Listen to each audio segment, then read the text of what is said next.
I'm back! I'm back. I've been away for a while. This is the first review I've done since Spider-Man No Way Home. But I found a way back home, right here on YouTube. So in other words, your favorite movie reviewing black man is Batman to review Batman. Are you dumb? But welcome to Agents of S.C.R.E.E.N. I am your boy Miles, aka the Bald Beyonce, and welcome to my spoiler-free review for the Batman. If you're new here, how I do things, I tell you what I liked, what I didn't like, my score out of 10, and if you should see the Batman when it comes out in cinemas on March 4th. But how you been though? I've missed you. I hope you missed me too. During his second year of crime fighting, Batman pursues the Riddler, a serial killer who targets elite Gotham City citizens. During his investigation, he uncovers corruption that sends shockwaves throughout the city and is forced to make new allies to catch the Riddler and bring the corrupt to justice. Directed by Matt Reeves, Robert Pattinson, Zoe Kravitz, Paul Dano, Jeffrey Wright, star in The Batman.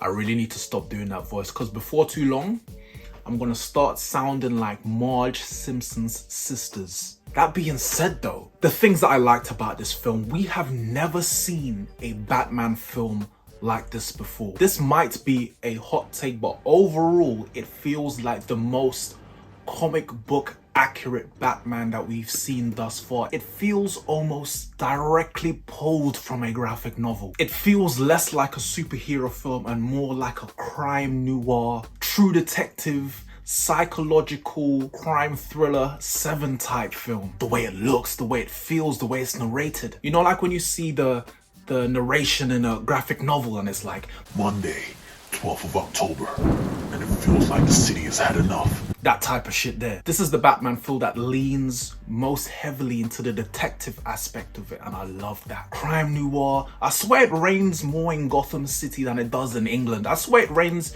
more in Gotham City than in Jumanji. And here's another hot take. I also feel that it's the best looking Batman film I've seen so far. Matt Reeves, who you may know from the Planet of the Apes trilogy, and the cinematographer did on a hell of a job on this movie. And I think it's tradition at this point, whenever there is a new casting for Batman, it's always met with some resistance. Michael Keaton as Batman? What?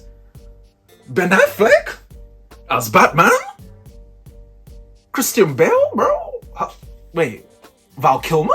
And that's no different with Robert Pattinson. For most people, they just know him as the Twilight guy, not knowing. And since then, he's done nothing but do the complete opposite of those type of roles. Real gritty, independent roles where you have to earn your money as an actor. But he does a good job. And here's another hot take. We have never seen a Batman, or Bruce Wayne for that matter, like this before. We've never seen it. Batman in this film was giving me Batman the animated series, the mannerisms, the feel, and I feel like they captured the fear element better than any other Batman movie. Not only the people of Gotham City, the criminals, the police, they were shook of him. And I don't know if it's just me, but I also got some Clint Eastwood, good, bad, and the ugly, man with no name vibes in this. I don't know if that's just me though. And in terms of Bruce Wayne, he's really tormented. He doesn't sleep. He hasn't quite found that balance between Bruce Wayne and Batman. Zoe Kravitz is good as Selina Kyle, aka Catwoman, and whenever she's on screen,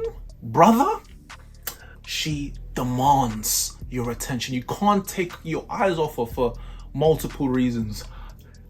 Colin Farrell, unrecognizable as Penguin. He was another highlight. Not much screen time for Andy Serkis as Alfred, but I enjoyed his arc as well. And also because this is a very local Batman story, it feels the most personal. In terms of the things I didn't like as much, it does feel a bit long at times. This movie is 2 hours and 55 minutes. I don't mind that, but it could have had a little young BBL, remove the fat, just a teensy bit. Also, I felt like I was yearning to know more about Bruce Wayne and about Selina Kyle, which we will probably get in a second Batman movie. Also, I felt like the Riddler wasn't for me. I may be alone in this. Because I expect people to say, oh, Paul Dano, the Riddler, he's one of the best ever. That's fair enough, that's your opinion, but for me, it wasn't quite hitting like that. I enjoyed the Riddler.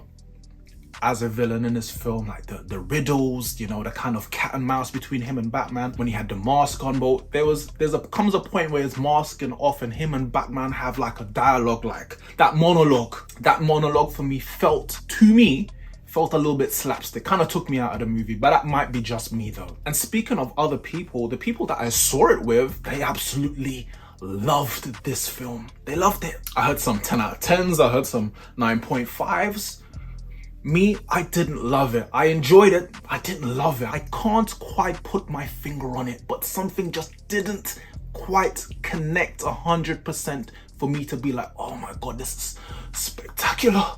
Maybe it's Batman exhaustion. Maybe. Just had Ben Affleck. We're getting Michael Keaton in Flashpoint. We're also having Ben Affleck for the last time in Flashpoint. And we have this movie, and then we're going to get another one within this universe.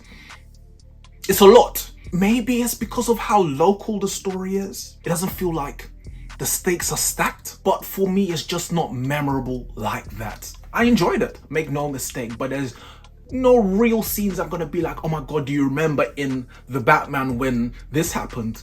Not quite. So I would give The Batman a 7.5 out of 10. I enjoyed this movie, I just didn't love it. However, I do want to see it again. There is room for that score to go up. And I'm gonna be 100% transparent. I was going to, given how much everyone else around me loved it, I was thinking, I'm gonna boost my score because I don't want to look like the odd one out. But that is being dishonest, that's not being genuine. And for all 11 of you who are subscribed to my channel, the reason why you're subscribed is to get my opinion. And I apologize for ever doubting, not giving my opinion. I'm interested to see what people think when this movie comes out. As I said before, it's a very well-made movie. And I think number 2 in this current Batverse is gonna be the one. And despite my own views, my expectation is that this movie is going to get very high reviews. You're going to see best comic book movie of all time. You're going to see better than The Dark Knight. I'm not going to get into those discussions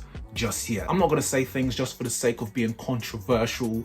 You know, I'm not like that. So I would like to see the film again so I can kind of underline my own opinion. But right now, as it stands right here, 7.5. But if you enjoyed the review, please consider like, sharing and subscribing to the channel. I have been your boy Miles.